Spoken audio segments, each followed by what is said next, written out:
What city will you never visit based on its reputation? Story 1. Egyptians. Here we go again. I lived in Cairo for 2 years in my 30s, and I genuinely hated it. I was harassed every day. At one point, I had to move house because the gas man kept banging on my door, shouting that I was an S-worker and should let him in for fun. When I left Cairo, I looked out of the plane window and thought, I'm never coming back here again. No matter how experienced of a traveler you are, I suggest getting a licensed tour guide in Egypt. I'm a blonde female and I was traveling with 2 other women and 2 men. Our experience was so much different than the majority of stories I hear. And I think it's because we had a great tour guide for the week. The worst I experienced was old ladies being curious about my hair. I went on a family holiday to Egypt in 2003 or so, and it was awesome. I think there was a brief window where Egypt was generally fine and trying to appeal to tourists again. This wasn't very long after a massacre of tourists at the Temple of Hatshepsut, so tour groups were assigned armed guards, or rather, a dozy-looking guy with an AK-47, and traveled in convoys. The thing I remember the most was tour guides at all the pyramids were incredibly intelligent and enthusiastic. I think they were all university students and they were thrilled when we asked them anything. There was one guy who spent a good 20 minutes drawing out the family tree of Ramses II in the sand, taught us a particular glyph that indicated that Ramses II had graffiti over older hieroglyphics, and we went around looking for particular glyphs and found it everywhere. In retrospect, I guess he was doing a paper on Ramses II and we were helping him finish an assignment. Police at the airport in Egypt also have quotas of arrests to make each year. Each person detained, whether guilty or innocent, pays about $5,000 in processing fees to be held in a cell for a week or 2 with 10 other people. Probably costs them $2 a day based on conditions in the cells. I know a guy who was detained for a week because he had drugs, bath salts, not the PCP kind, literally home spa supplies from a gift shop within a Cairo hotel with a receipt. They eventually sorted it out but still charged him $5K. There were a few stories like this. They're too cheap to actually test what they suspect might be drugs, but are happy to detain you for a week and take your money until they decide you're innocent. I spent a couple of weeks in Egypt a few years ago. Fantastic diving experience. Unfortunately, nearly every moment above water was disgusting. We were harassed everywhere. We had one nice old man apologize for how his fellow countrymen treated tourists and invited us to his place to experience a true Egyptian dinner. We accepted and went to his place, where we were given a terrible dinner and told it was going to cost us $100. His boys turned up to make sure we paid. Screw Egypt. The country was one big rubbish bin, too. Well, since everyone wants to talk about their negative experiences, I'll tell you about my positive experience. Went to Egypt for a week in 2008 with a university tour group, a professor, me, male, another male, and 2 females. We had a tour guide the entire time and were grouped up with another mostly female group from another university. We were in Cairo for a few days, then took a cruise up the Nile, making stops here and there. Made the standard touristy stops: the pyramids, Cairo Museum, Karnak, the Valley of the Kings, Abu Simbel, etc. One evening in Cairo, the other male and the 2 females went out and walked around and drank coffee at a spot.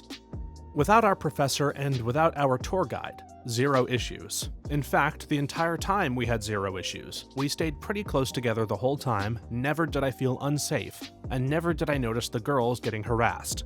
I know having a tour guide was the key to a good experience, but considering the language barrier, I would have never thought to do the trip without one. Story 2. Mogadishu. The State Department page for travel to Mogadishu is a wild ride. Some of my favorite excerpts. Draft a will and designate appropriate insurance beneficiaries and/or power of attorney. Discuss a plan with loved ones regarding care/custody of children, pets, property, belongings, non-liquid assets, collections, artwork, etc., funeral wishes, etc. Be sure to appoint one family member to serve as the point of contact with hostage takers, media, US, and host country government agencies, and members of Congress if you are taken hostage or detained.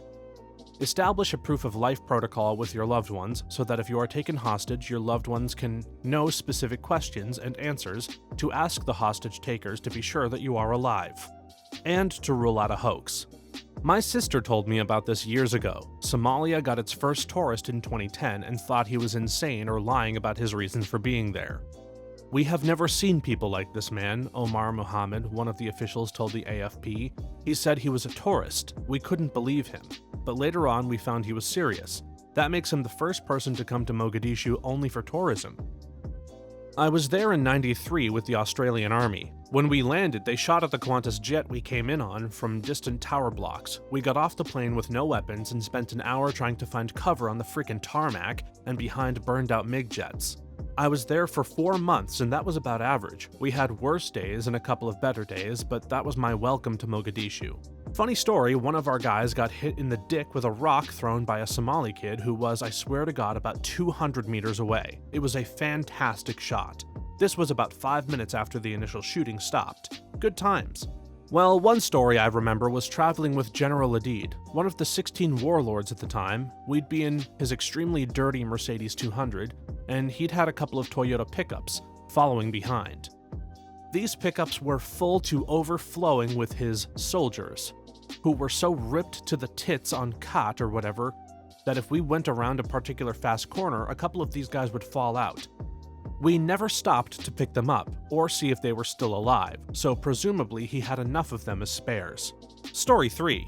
Port-au-Prince, Haiti. I work with so many refugee families who fled from there, and the stories are chilling. I went there in 2011 as a nursing student to help out at one of the hospitals. Great/friendly people, but the state of pretty much everything was absolutely shocking. Everything was in disrepair. Tons of buildings were still complete rubble from the earthquake in 2010. Raw sewage appeared to be flowing out onto some of the streets. No traffic lights worked. Potholes were so large they'd swallow your entire vehicle, etc. Our fun time consisted of going to the UN base.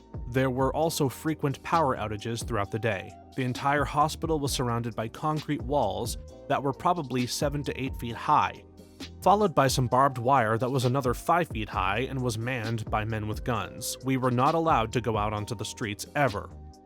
Some of the cases coming through there were absolutely heartbreaking.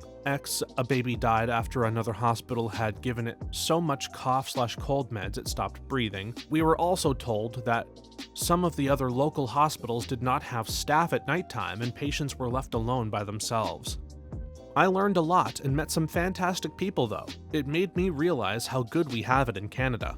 From current reports, those are the good old days. Things are much worse now. The government has almost completely failed and is begging for outside intervention. Rival gangs are engaging in warfare on the streets, gunfire and burning houses of rivals. Cholera outbreaks are even more out of control. Hospitals have no medicine or power. In one report I saw, black market fuel smugglers got stopped by the police and had fuel taken because it was the only way they could get gas, because the government is so broken that it can't get gas into the city. Something like 70% of Haitians have insufficient food and are regularly not eating for days at a time. I forget the UN technical designation, but food conditions are one step below outright famine. I went there for work, sleeping at a military base for a week and a half. Haitians are one of the nicest people ever, especially considering how screwed up their lives are. They called us bombagays, nice guys. The translator who was always with us told us about the fake NGOs and the economic harm the donations have been doing to the country. I saw hundreds of tents with items coming from all parts of the world being sold for very cheap while local businesses were struggling to survive. I went to Mirbelet to meet someone in a luxury hotel and saw rich people enjoying fancy drinks around the pool while their view around the hotel was of complete desolation. It's been a decade, but this particular memory stuck. It made me feel sick to my stomach. I live in an area where a lot of immigrants gather. You have people from Venezuela, Haiti, etc. Haitians differ from everyone else because the moment they set foot in here, they began working their asses hard. Some even established successful food stalls with lots of clientele. Saw some near my uni taking classes when I was studying as well, in formal attire. Extremely serious and respectful. I honestly have not seen someone from Haiti not working to better themselves. Haiti's story as an independent nation is heartbreaking. For the crime of freeing themselves from slavery, they were embargoed and forced to pay a huge indemnity. It took them until after World War II, a full 120 years, to pay for the crime of being free. Then it was a history of being launched into constant civil wars, natural disasters, economic exploitation, etc. Mike Duncan, The guy from the Revolutions podcast, an amazing podcast by the way, covered all sorts of nasty revolutions, such as the French, Mexican, Russian, etc., and he said that above all of them, Haiti's story just broke him. Obligatory Indigo Traveler mentioned that his recent videos to Haiti were some of the most insane extreme traveling I've seen on YouTube. I can't comprehend what it's like for that to be an everyday reality. Constant shootings and living among trash on less than $2 a day. The part that messed me up the most, though, was when he went to school. When he filmed the children line up for their meal, I was just thinking, kids are not supposed to look like this. These children should be playing and laughing. I'm a teacher and I just can't imagine my students of the same age having the same expressions as those kids. All of them just looked terrified and traumatized. It moved me enough to donate to the GoFundMe he set up for them. I hope many others did the same. Story 4. Dubai. Not a fan of 120 degrees with nearly 100% humidity. Dubai is also weirdly cosmopolitan. They have signs about dressing modestly in public places, but you'll see non-Emirati women in short shorts and tank tops. You'll see and hear calls to prayers, but then also see completely covered women shopping at MAC for eyeliners. It's just a weird mix of old and new with the backdrop of obscene wealth that was created in a relatively short time. I used to work for a big luxury hotel chain, and one of my GMs, who was actually a pretty cool guy, had to go to Dubai for a company conference. When he got back, we were talking about it, and I remember that he said it was somehow very wealthy and yet somehow almost very devoid of culture. Like the primary activity everywhere is shopping. I don't know, this was weird to me because it was the mid-2000s and we were in Seattle, which was still very much an art and music town. Maybe that's not an entirely fair assessment, but it sort of dampened my interest in going to Dubai. He's so right. I lived there for 5 months. After 3 weeks, I was so bored, I met a girl that had lived there for 3 years, and she said that everything about Dubai is how it's the biggest in the world. Its culture is minuscule. Like, the closest food that is considered native is Lebanese, which is delicious, but it's weird there's nothing local. My uncle lives there, and I visited this summer. He lives in a decent house in a very affluent neighborhood. A billionaire lives across the street from him, for context. With a view of the Burj Khalifa and close proximity to a creek, we did many fun things while we were there. I still hated it. It was body-crushingly hot, each time that you stepped 2 inches outside of the AC. There was constant construction in literally every last empty parcel of sand that they could find. The fact that it's a desert is already pretty bad because I hate deserts enough as it is. There are next to 0 green areas throughout the entire city. There's no culture at all, and it is for all intents and purposes just a Western-type city, but in the Arabian desert. Maybe my experiences were just colored by other things that were going on with me during this time, but I would absolutely never want to live there. Also, I was just thinking of these reasons, and I got an excuse to write them out. That's only in the summer. It's not so bad in the winter, and even in the summer, I mean, it's not really a place that you're going to spend a lot of time outdoors. Really. I went in July, and it was only like 105. I mean, still very hot, but not Arizona Valley heat wave hot. But yeah, insanely humid too. Having said all that, Dubai is not the world's most exciting place anyway. It's not a bad place, mind you, but I mean, of all the places in the world you can fly to, Dubai is probably not on the top of your list. And even if you're restricting yourself to that region, Turkey and Jordan are much better bets and much better local food too.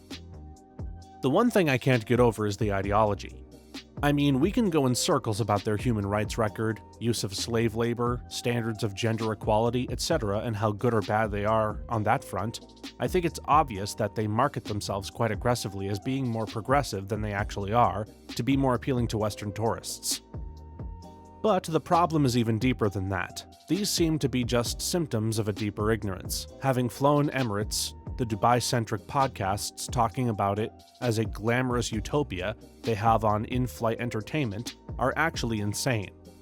And I feel it's there you see the facade slip because these people are so unaware that they don't realize how their message comes across. So much psychobabble about how Dubai is the new capital of the world that everyone can aspire to.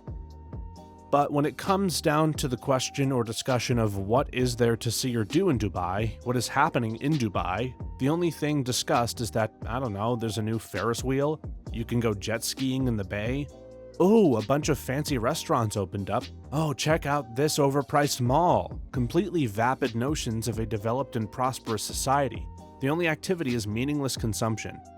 I can't help but wonder, what are their ideas of social or political upheaval? Are there ways in which they would like to see the world be better? They don't talk about any of that. Even the much-touted Museum of the Future is just abstract pseudo-intellectual stuff like NFT exhibits and drone shows. Nothing on offer in it appears to be connected to reality or history in any meaningful way. It's just a cool tech and soft sci-fi showcase. I can't help but feel there's a disconnect. A concentrated group of oil barons become extremely rich extremely quickly, and I can admit I understand why they feel ambitious to make their statement outwards toward the world. And it can be frustrating too that as a region the UAE has relatively way less history and culture to share with the world, so it can be a challenge to try to build that platform. But the path that has been chosen is also giving away how ignorant and out of touch and uncultured and incurious these people are. Their idea of a utopia of being the new world leader is to pander to Western capitalist notions of glamour like building a bunch of shiny buildings and offering the excesses of consumption. It's soulless, and there's nothing else on offer there. Story 5. There's a town way north of Perth where I live in Western Australia called Wittenoom that I would refuse to step foot anywhere near purely because of the history of it and the asbestos exposure risks. I have no idea how there are still people living there, let alone the hundreds of tourists that go through there on their travels in the north. Me having dealt with asbestos, well, if it's not being mined anymore and people don't do stupid crap like breaking asbestos boards in older properties, it should be relatively safe, to be honest. I then decided to do a quick read before responding. Holy freaking crap. While asbestos mining ended in Wittenoom in 1966, it is still unclear who is responsible for removing 3 million tons of carcinogenic mining waste, piled at least 40 meters high into the nearby gorges like amalgam in a filled tooth. Fun fact, there's a little lake town in North Carolina called Davidson. Perfectly safe to live in now, and tons of people do, but from the 30s to the 60s or so, there was an asbestos factory there. I've heard historical accounts where they talk about white dust just hanging in the air back in the day. Another fun fact is where the old mill was. They have this mound where, from what I understand, there was just a ton of asbestos stuffed into the ground and covered with soil and vegetation. In 2016, a groundhog buried into the mound and released it in a stream running down the road. Story 6. Cairo. Apparently one of the worst places in the world to go if you're a tourist, at least if people on Reddit I've seen complaining are to be believed.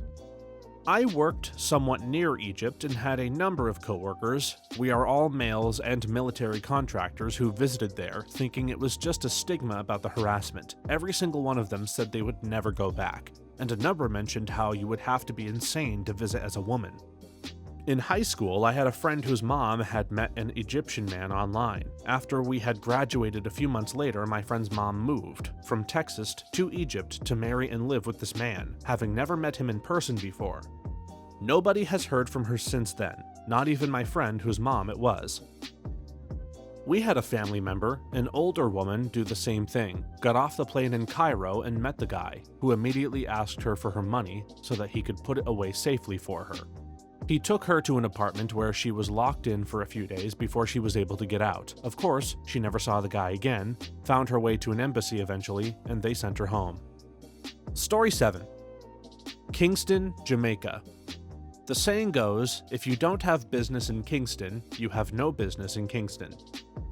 I was a flight attendant at one point and decided to take a trip to wherever the next flight was. Ended up in Kingston solo. Jamaica was so beautiful, but I never got over how many men catcalled me. I had a random man propose to me on the beach. It was wild. I traveled to Westmoreland, Jamaica, a little over 3 years ago, and it was one of the most beautiful places I'd ever seen, and I had a great time. Except for the one time when I was walking through town with my friends and we were talking to some locals and one of the men grabbed my arm and wouldn't let go. I don't remember how I got away, but holy crap if it was not the scariest thing ever. I lived in Kingston for a year and saw plenty of the rest of Jamaica. Would I go to stay only in Kingston for a holiday? No, but there's unmissable stuff there. To name a few, Bob Marley Museum, Dub Club, Devon House, Lime Cay. You could feasibly do all of that in a day, and it's not hard to get to from other parts of the island. Over a weekend from Ochi, maybe.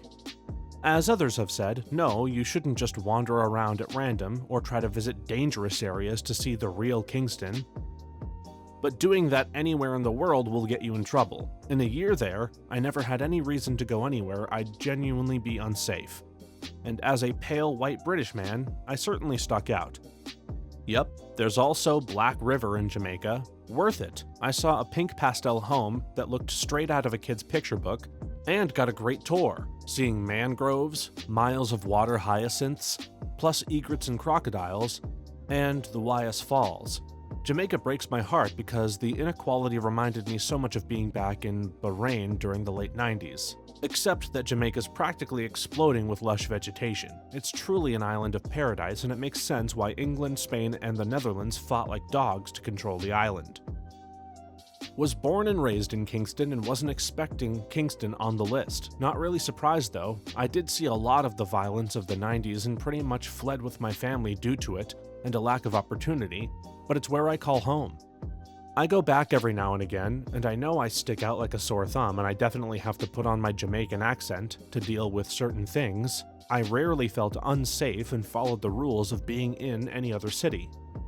Walk with purpose, conceal valuables, stay vigilant, and don't get lost. Having family and strong ties to the city and communities definitely helped me feel at ease being there though. Big difference than if a tourist visited. Story 8. Gallup, New Mexico, according to truck drivers. Holy crap, I spent a night in Gallup, New Mexico. All the big hotels off the exit were booked. These were the big chain kind of places like Days Inn or whatever, and I guess there was some event. We were dead tired, and this was the end of day 2 of driving, and we were coming from Philadelphia, so we drove down Old 66 until we found a place called the Roadrunner or some crap. I can't find it on Google Maps now, but it was like $25 a night. The problem was the front desk was actually a front window, and we could see the guy who worked there in the back of that room with his head down on the table passed out. TV was on too. No amount of banging could wake him up, so we were about to leave, but a guy staying in one of the rooms upstairs called to us from the balcony. He said that guy passed out drunk, and that he'd call his brother, and the brother would give us a room. And about 30 minutes later, that's what happened.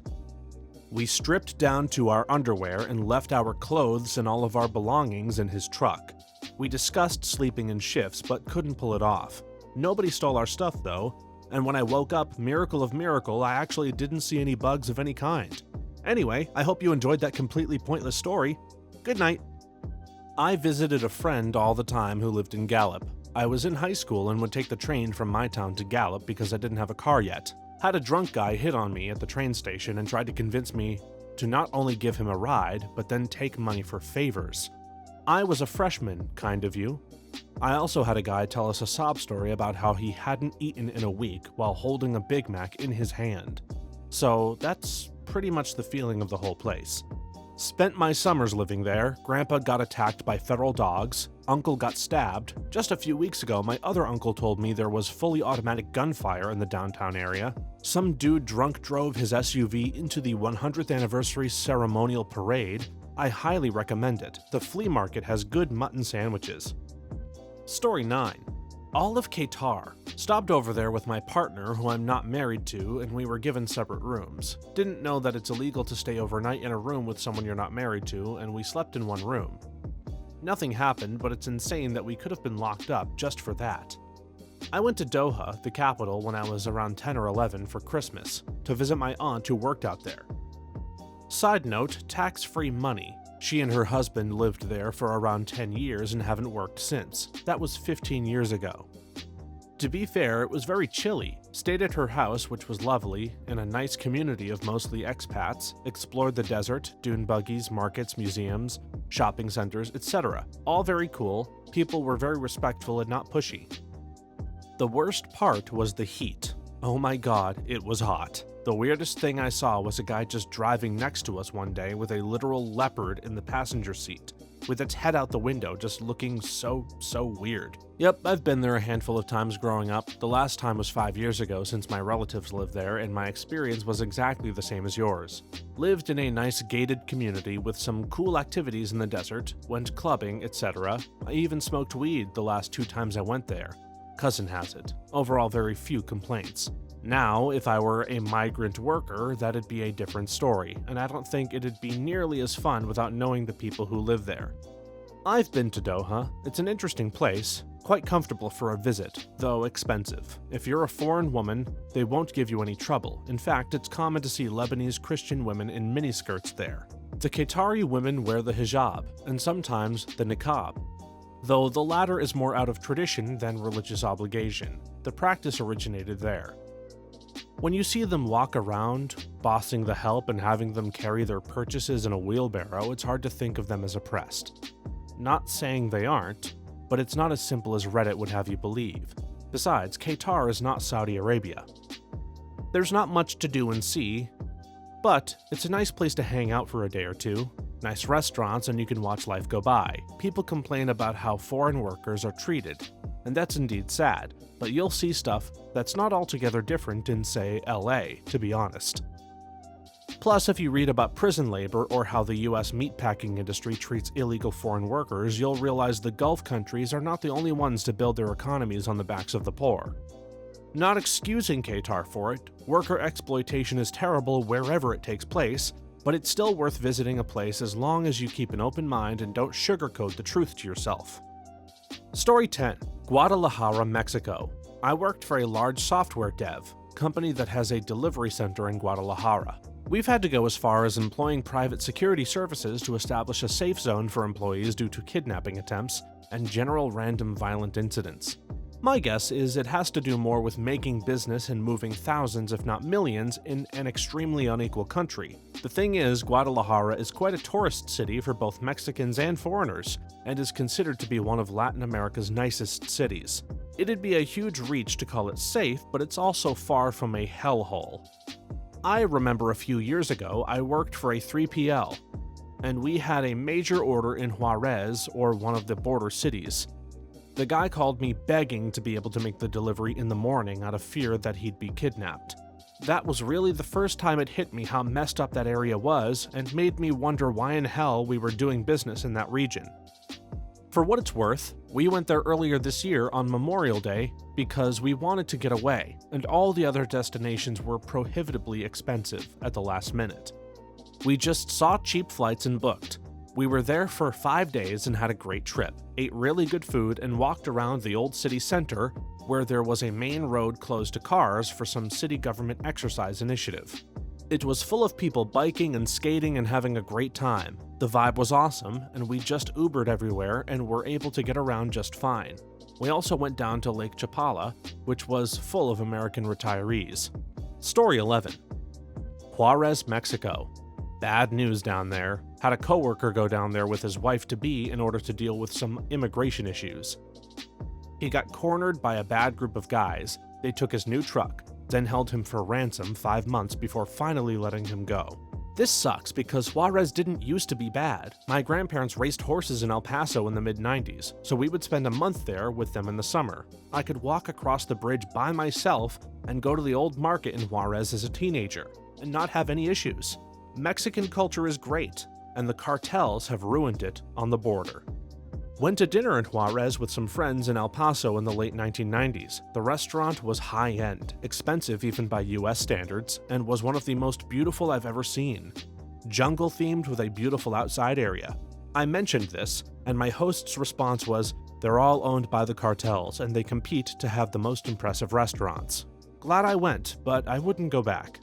I've lived here all my life, and it's honestly not that bad, except for potholes everywhere and the goddamn heat during the summer.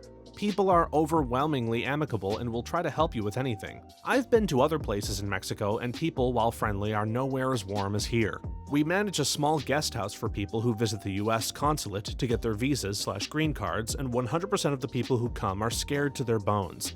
All of them leave amazed at how the city is not what they thought it was. That being said, if you have no business coming here, don't come. Only great things are authentic burritos. When something similar happened in 96 to 97, we drove down there from the US with a friend of my dad's. We stayed in the hotel the entire trip except for when we had our appointment at the consulate. And then, when we went to the main city garden to eat ice cream, then my dad hurried us back to the hotel until our visas were renewed. My sister, for the longest time, thought that all Mexico was this fancy hotel and a pool. My parents were most concerned because we had lost our Spanish accent and sounded more American when speaking Spanish. I'm a chatterbox, and my mom was all like, "You are not speaking to anyone when we go out because your dad is nervous as is. We don't need to draw more attention to ourselves, and you're for sure going to tell people we're not locals." For the longest time, I didn't understand her until I was older and went, "Ah, that's why." Story 12. Caracas, Venezuela. I've heard that if you hear motorcycles, it's either gangs or cops. Either way, you're getting robbed or kidnapped. I spent 2 weeks there in 2006 or 7 and had a wonderful time. We had locals with us and were in safe areas though, except I liked this local girl and followed her into downtown where she took me to some sketchy park and ran off to buy drugs, I later learned. I ended up basically helping a local crack dealer practice his English. He approached me and started asking me questions and trying to speak English. He had a visible gun in his waistband and was stopping to sell people crack every 5 minutes. But was otherwise super friendly. I think him taking a shine to me was what kept me safe as an obvious American all alone. Not sure though. Maybe it was just a better time to be there as an American. My dad went there in the late 90s to help set up telco infrastructure. The company gave him a phone number of a fixer and explicitly told him to call that number immediately if cops pulled him over or if he was kidnapped. Apparently, the cops did hassle them, and calling that number brought in a dude on a motorbike who did something on the side, and then they were free to go. Thanks for watching until the end. If you have a similar story to these that you want to share with us, please leave it in the comments below. If you enjoyed this video, please leave us a like and subscribe. For more videos like this one right now, please stop by our channel. Thanks again, and see you next time.